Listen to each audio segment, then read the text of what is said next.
Henry perched himself atop that pine tree. I thought he'd finally gone mad. Neither Jim nor the sheriff could talk him down, no matter how hard they tried. He climbed high into the branches and never came back. At least, not alive. Henry wasn't always peculiar. Living next door to him wasn't easy, but it was never boring. He built an intricate network of birdhouses around his property, left bottles of homemade mead on our porch each month, and held impromptu French horn concerts at sunrise. It was a spectacle. I secretly enjoyed Jim, however, didn't share my appreciation for Henry's quirks. Then again, when you've been trapped indoors for nearly a year by your own agoraphobia, your standards for entertainment become remarkably low. The day Henry climbed the tree, Jim was on his way to confront him about his latest obsession, metal detecting. It wasn't the hobby itself that irked Jim, it was the aftermath. Henry would dig holes. Henry would dig holes in his yard and forget to fill them, leaving the place looking like a war zone. Jim had enough. He muttered something about setting him straight as he stomped out the door, a statement that now feels loaded with cruel irony. I watched the scene unfold from my den, my cheap telescope trained on the backyard. Jim marched toward Henry, but didn't acknowledge him. He just kept walking toward the forest, his steps oddly deliberate, his gaze fixed straight ahead. It was like he was sleepwalking, lost in some unreachable trance. Henry's climb up the pine tree was just as strange. He moved methodically, one hand and foot at a time, until he reached the top. Then he stopped, turned toward our house, and stretched his arms out, palms up. He stood there, eerily still, like a grotesque statue, basking in the sunlight. At least I thought he was still. An hour later, I looked through the telescope again and realized he'd shifted. His torso had rotated slightly, following the sun's arc across the sky. It wasn't immediately noticeable, but when I stepped away from the lens and looked back, the change was undeniable. He was moving, so slowly it was almost imperceptible. The sight sent a chill down my spine. I called the sheriff, who arrived quickly with his deputy.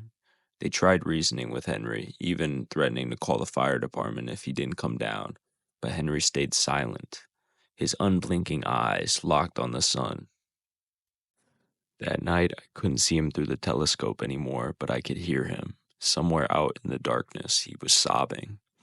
By morning, Henry was still in the tree, his skin red and raw from the exposure. He hadn't moved from his position, though his muscles looked swollen from the strain of holding his arms out for so long. Jim came downstairs as I was observing Henry, but he didn't say much. He stood by the window, silent and rigid, staring at something.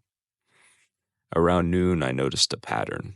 Henry wasn't just randomly moving, he was following the sun. That's when it hit me. Whatever was controlling him was making him mimic the sun's path across the sky.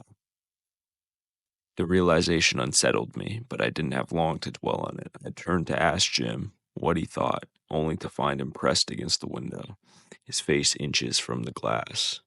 He didn't respond when I called his name. He just stood there, eyes fixed on the same horizon Henry was watching. By the time I noticed the sheriff and his deputy outside, it was too late. They weren't there to rescue Henry. Like him, they moved slowly, methodically, climbing separate trees on either side of Henry's pine. Their blank expressions and synchronized movements were haunting. When I checked on Henry again, he'd changed. Tiny mushrooms sprouted from his eye sockets, his palms, and his open mouth. A robin perched on his head, pecking at the fungal growth. I wanted to run outside, but my fear of the outdoors kept me rooted to the spot. Instead, I sat on the floor, overwhelmed by helplessness. By nightfall, Jim had collapsed in the kitchen, his body limp and lifeless. When I looked out the window hours later, he was perched in a tree of his own, mimicking Henry's grotesque pose. My best guess is that Henry unearthed something, a parasitic fungus buried in the soil. Its spores must have infected him and anyone who got too close. Now it's spreading. I plan to leave the house today. I'll fill the holes Henry dug, hoping to contain whatever he uncovered. I don't know if I'll make it, but I have to try. If you see anyone perched in a tree staring at the sun, stay far away. Burn the tree if you can. And whatever you do, don't breathe in the spores. I've written this down as a warning. The world may soon discover the answer to what this thing is, but by then, it might be too late.